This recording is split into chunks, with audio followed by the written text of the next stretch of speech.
My name is Margaret Cole, and if you stay with me until the end of this story, you will understand why the quietest person in any room is often the most dangerous one.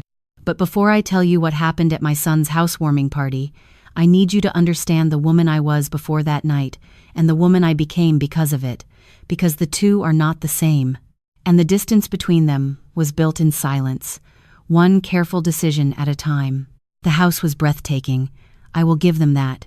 3 stories of glass and stone perched at the edge of a well-manicured neighborhood where every driveway held a car worth more than most people's mortgages.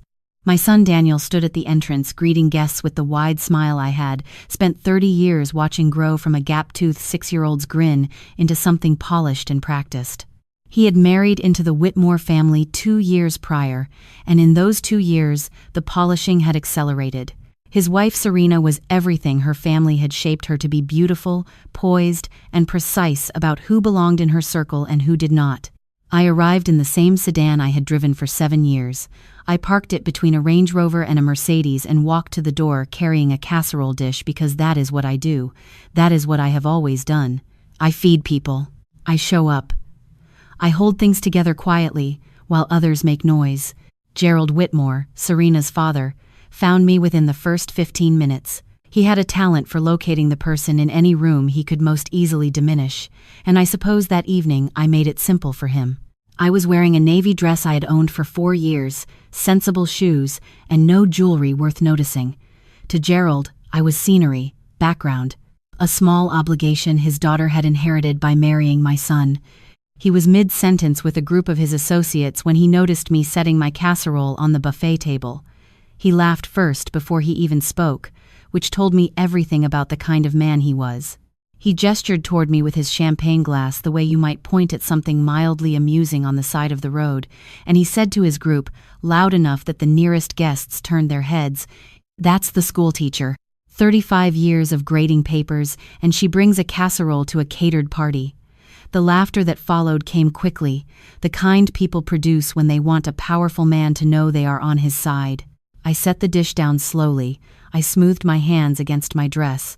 I did not look up immediately, and when I finally did, I caught the eye of a man standing just behind Gerald's left shoulder. His name was Robert Ashby.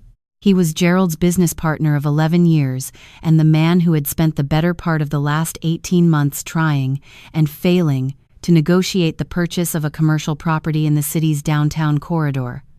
A property he wanted badly. A property that was not for sale. A property that belonged to me. Robert Ashby did not laugh. He went very still. The kind of still that happens when a person's mind is running fast in the wrong direction and their body hasn't caught up yet. His eyes moved from Gerald's smirking face to mine, and then back again with the slow, terrible calculation of someone who has just understood a joke they are not going to enjoy. I smiled at him pleasantly. Then I found a seat near the window and I watched the rest of the evening like a woman with nothing to worry about, because I was. But I am getting ahead of myself. Let me take you back to where this really started, because the night of that party was not the beginning. It was simply the moment when everything I had quietly built became impossible for anyone to ignore. I raised Daniel alone. His father and I separated when Daniel was 4, and by the time Daniel started kindergarten, I had accepted that the life I was going to build for us would be built entirely by my own hands. I was a 5th-grade teacher at a public school 20 minutes from our apartment. I loved it. I want to be clear about that, because people sometimes assume that a life lived modestly must have been a life lived without joy, and that is not the truth. I loved my students. I loved the work. I was good at it. But I was also paying close attention to the world around me. A colleague of mine, a science teacher named Darlene, lost her apartment one spring when the building was sold and the new owners tripled the rent. I watched her scramble, and I felt something shift inside me. I started reading everything I could find about property, about ownership, about what it meant to hold a deed instead of a lease. I was not wealthy. I was barely comfortable. But I was disciplined in a way that most people are not, because I had been disciplined my entire life out of necessity, and discipline, it turns out, is a form of power that does not announce itself. The first property I bought was a small duplex in a neighborhood nobody wanted yet. I used every cent of my savings and a small loan I paid back in 3 years. I rented both units. The income was modest, but it was mine. I did not tell anyone.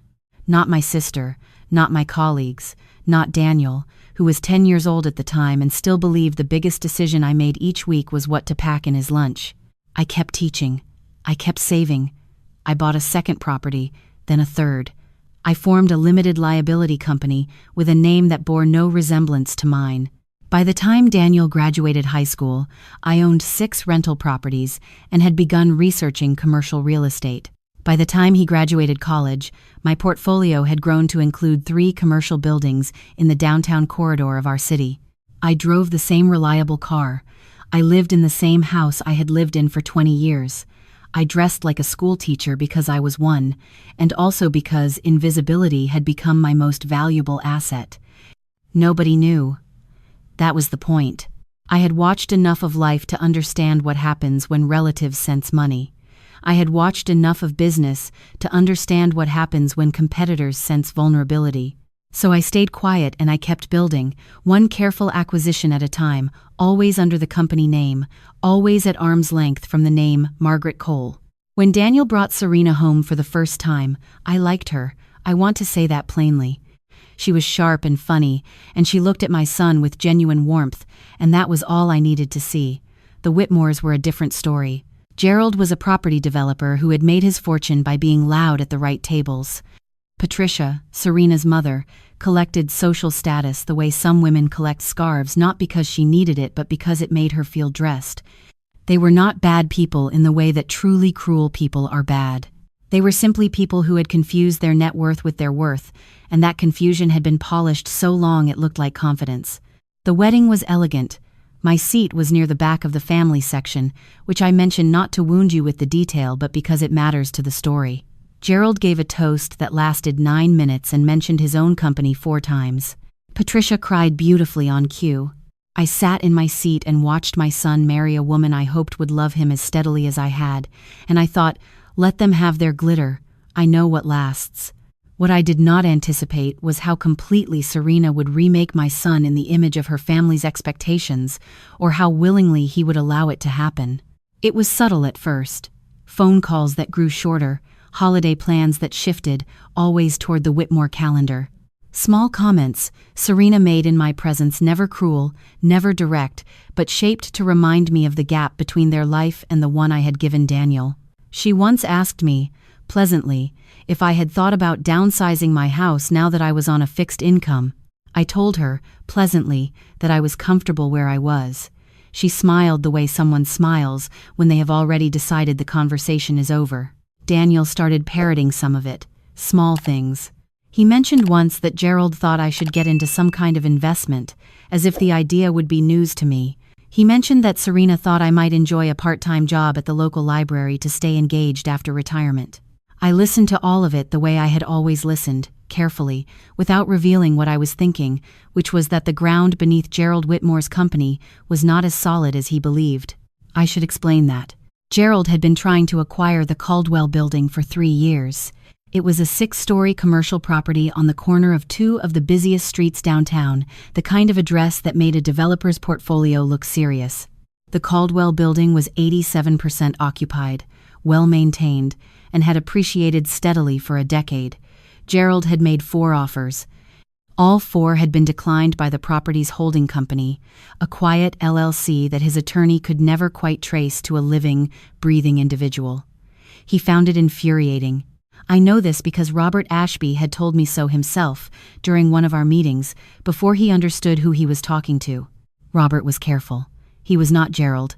He negotiated with patience, and he spoke to me with the kind of professional respect you extend to someone whose power you have not yet fully mapped. He knew the holding company was real. He knew the owner had resources. He did not know the owner was the woman who had brought a casserole to his business partner's daughter's catered housewarming party. That night, after Gerald's comment about the schoolteacher and the casserole and the ripple of laughter that followed, I stayed for 2 more hours. I spoke to Daniel, who had the grace to look uncomfortable but not quite uncomfortable enough to say anything. I spoke to Serena, who thanked me for coming with the tone of someone thanking a delivery driver. I watched Gerald hold court in the center of every room he entered, his voice carrying the confidence of a man who believes he controls his own story. And then I drove home in my 7-year-old sedan and I made a phone call. The following Monday, my attorney sent a letter to Gerald Whitmore's company formally declining, for the 5th and final time, any future offers on the Caldwell building. The letter also included language informing them that the property would be transitioning to a new phase of development, the details of which would be managed entirely at the owner's discretion. I did not need to do anything dramatic. I simply needed to stop standing still. Within 3 weeks, the ripple effects had begun. Gerald's company had been operating under a quiet assumption that they would eventually acquire the Caldwell building and use it as the anchor for a larger development project they had been pitching to investors. That pitch had been circulating for 2 years. Investors had been patient.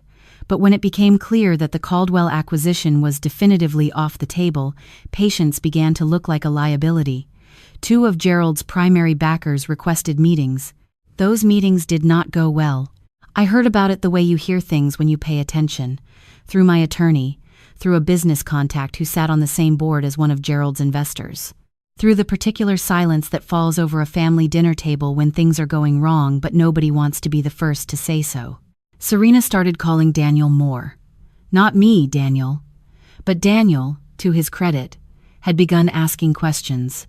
He came to me on a Tuesday evening in October, standing in my kitchen the way he used to stand in my kitchen as a teenager when something was weighing on him, and he said, "Mom, Gerald is saying something is off with a commercial property he's been trying to buy. You wouldn't know anything about that, would you?" I poured him a glass of water. I said, "Sit down, honey." He sat. "Why would I know anything about Gerald's business?" I asked. He looked at me for a long moment. He was 31 years old. He had his father's eyes and my stubbornness, and somewhere in the last 2 years the Whitmores had convinced him that stubbornness was something to be managed rather than respected.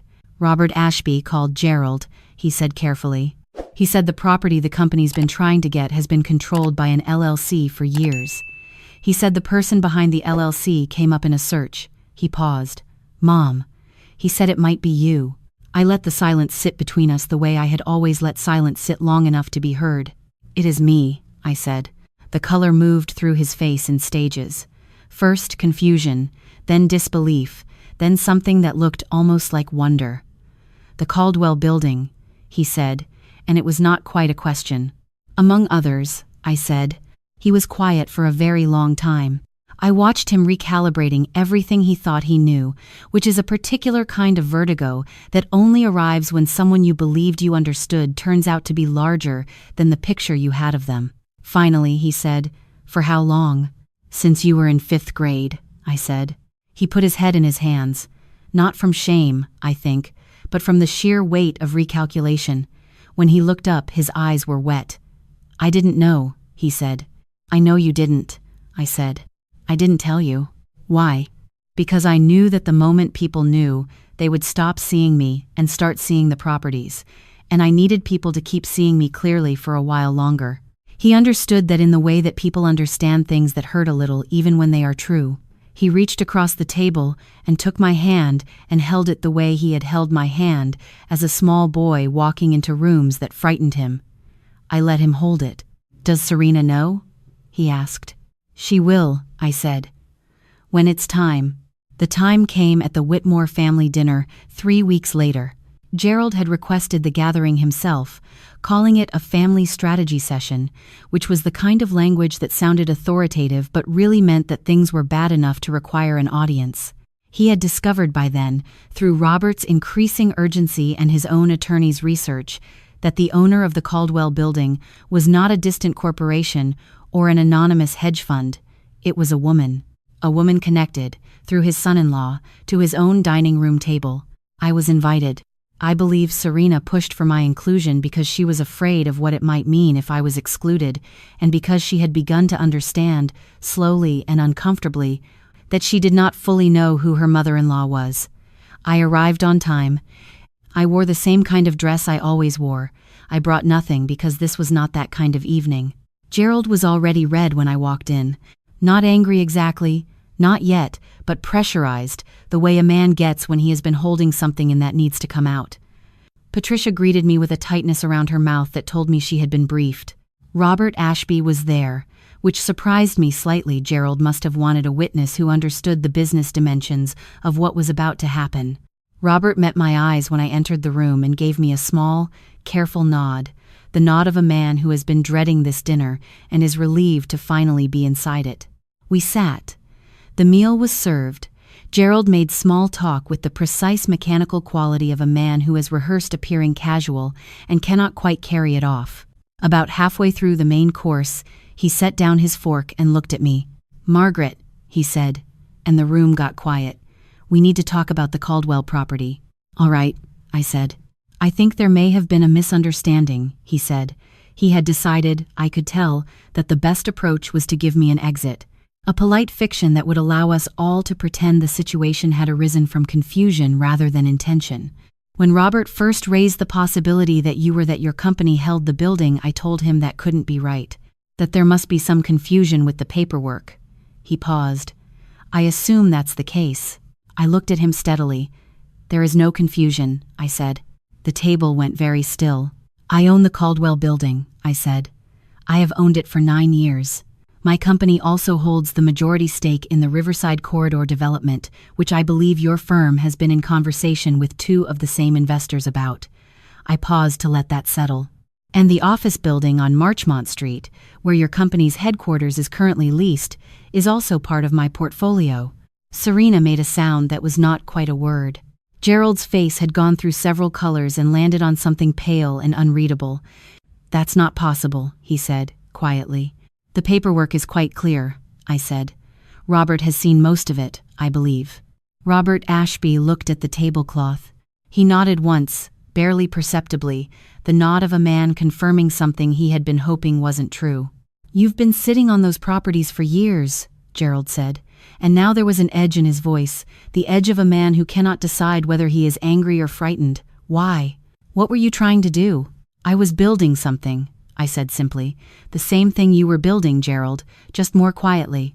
"You let me." He stopped, started again. "You sat at my table. You came to my daughter's wedding. You listened to me talk about that building for 2 years. You talked at me," I said gently. "You rarely listened." Patricia reached for her water glass with a hand that was not quite steady. Serena was looking at Daniel with an expression I had not seen on her face before, something that was trying to be disbelief but was being interrupted by understanding. Daniel was looking at me. He already knew. He had known for 3 weeks, and he had kept the knowledge quietly, the way I had taught him to hold things, carefully, until the right moment. "You sat at this table," Gerald said again, and his voice had dropped, "and you let me talk to you the way I talk to you." He meant the housewarming. He did not say it outright, but we all knew what he meant. 35 years of grading papers. The casserole. The laughter that moved through the room like a warm welcome. "Yes," I said. "And you said nothing." "You weren't asking questions," I said. "You were making announcements." The silence that fell after that was the longest of the evening. Robert Ashby cleared his throat and looked out the window. Patricia had stopped reaching for things. Gerald sat with his hands flat on the table like a man deciding whether to stand up, and deciding not to. It was Serena who broke it.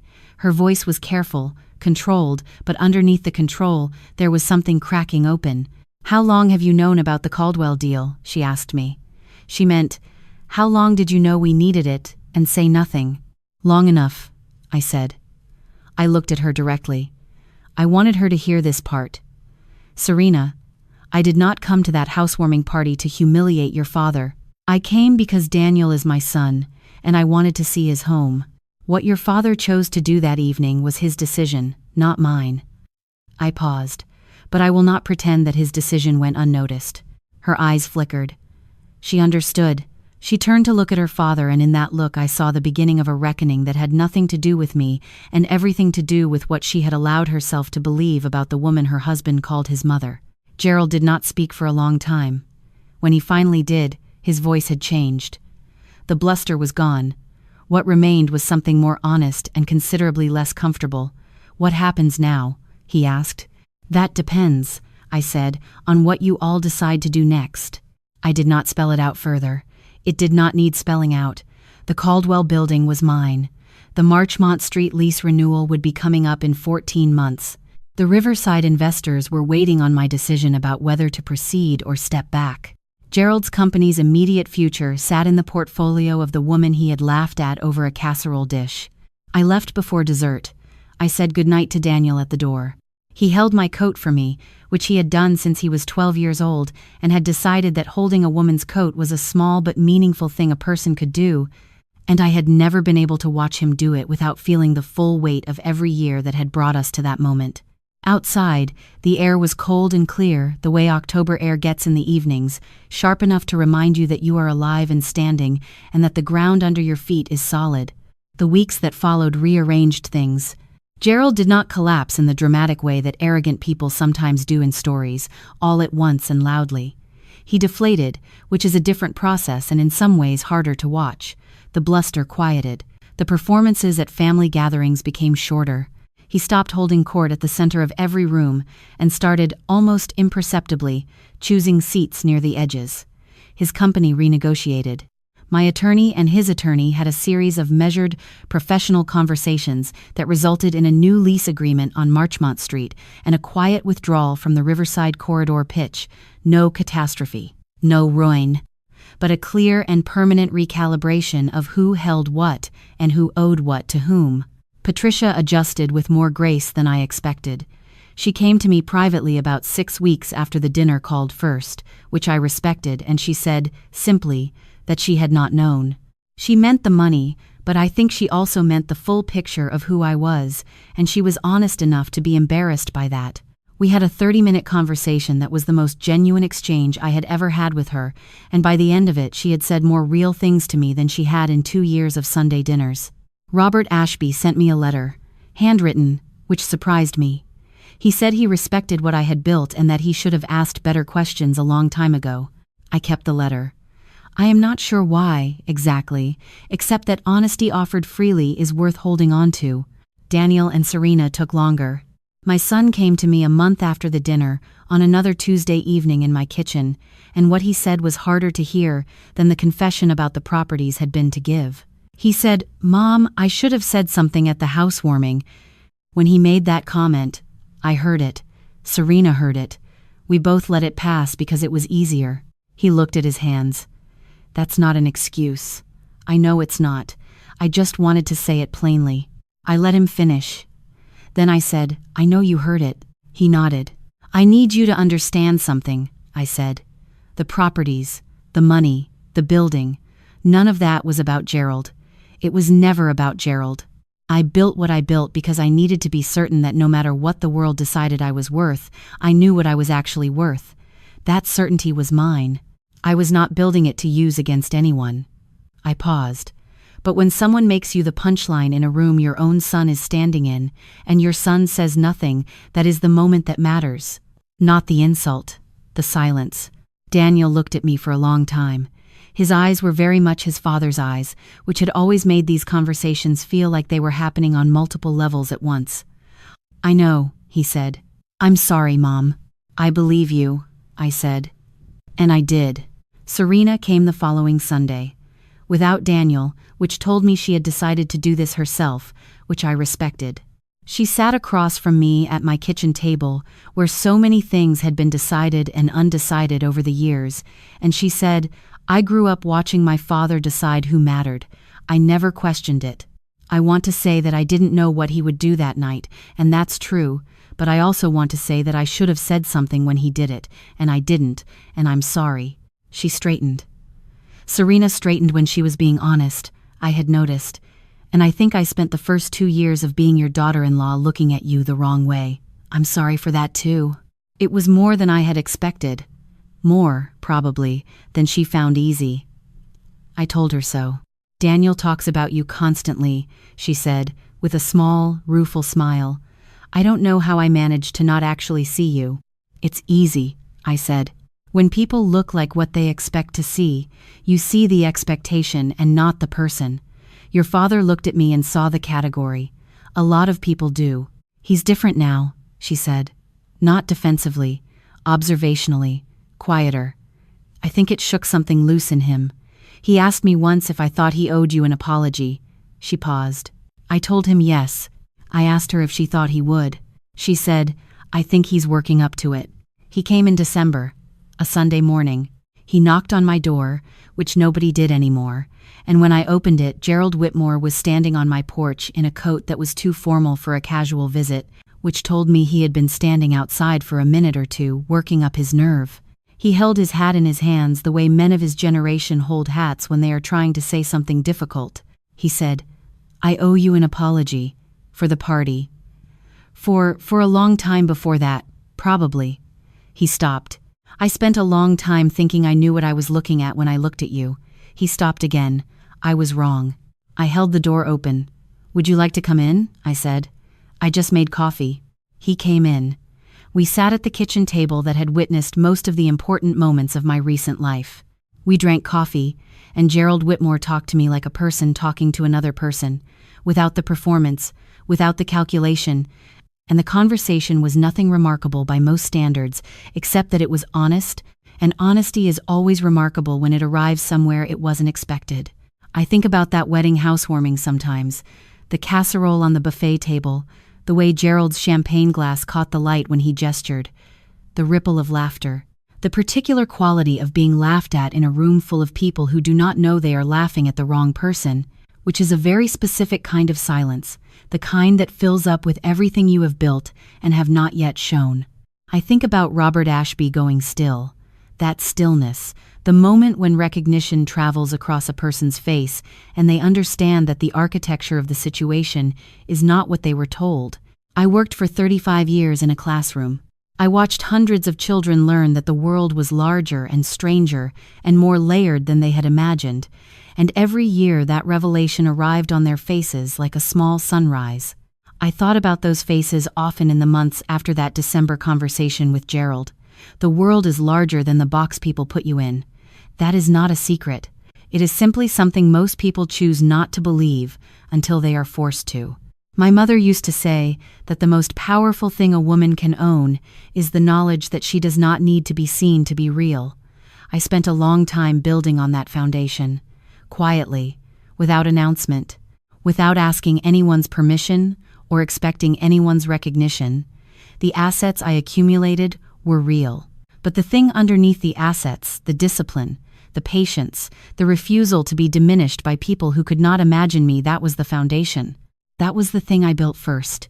You can laugh at the schoolteacher with the casserole. You can point her out to your associates like a curiosity, something mildly amusing at the edge of the room. You can assume that what a person shows you is the whole of what they are. A lot of people will let you do that forever. I was not one of them. And so I leave you with this. Do not spend your energy correcting people who underestimate you. Let them underestimate. Let them make their announcements and hold their champagne glasses and choose the seats they believe are important. You do not need their picture of you to be accurate. You only need your picture of yourself to be true. Build what you are building. Stay quiet about the things that deserve quiet.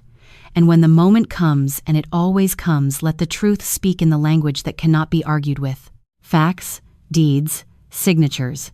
That Sunday morning on my porch, Gerald Whitmore held his hat and told me he was wrong. He was. But the more important truth is that his being wrong never stopped me from being right about myself. Not for a single day. That steadiness was mine long before the properties. It will be mine long after. That is what 35 years in a classroom teaches you, if you are paying attention. The world belongs to the people who keep showing up.